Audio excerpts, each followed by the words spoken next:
কোনো প্রতিবাদী জনগোষ্ঠীকে কেউ কখনো হারাতে পারে না বলে মন্তব্য করেছেন বৈষম্য বিরোধী ছাত্র আন্দোলনের মুখ্য সংগঠক আব্দুল হান্নান মাসউদ।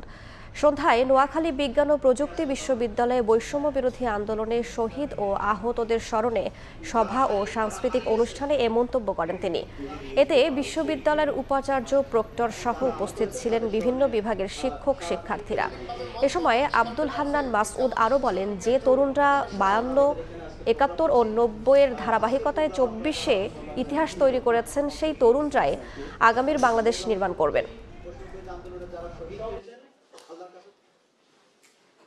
এখনো যদি রাস্তায় চলার ক্ষেত্রে চাঁদা দিতে হয়, আপনাদের যদি বাধা দেওয়ার জন্য সেই সাহসটা না থাকে, তাহলে এই বাংলাদেশ কখনো পরিবর্তন হবে না। 24 এসে যারা জীবন বাজি রেখে লড়াই করেছে তাদেরকে অ্যাকসেপ্ট করে দিয়ে নতুন সেই ধান্দাবাজরা, সেই চাটুকাররা আবার ক্ষমতায় যাওয়ার জন্য ক্ষমতার লিপসায় তারা সারা দেশে এক ধরনের বিভাজনের রাজনীতি শুরু করেছে। আগামী বাংলাদেশ বিনির্মাণ যদি 24-এর বিপ্লবীরা করতে না পারে, এই 24-এর বিপ্লবীদেরকে যদি বাংলাদেশ পুনর্গঠনের ভূমিকা থেকে বঞ্চিত করা হয়, আবার আরেকটি 2024-এর জন্য অপেক্ষা করতে হবে।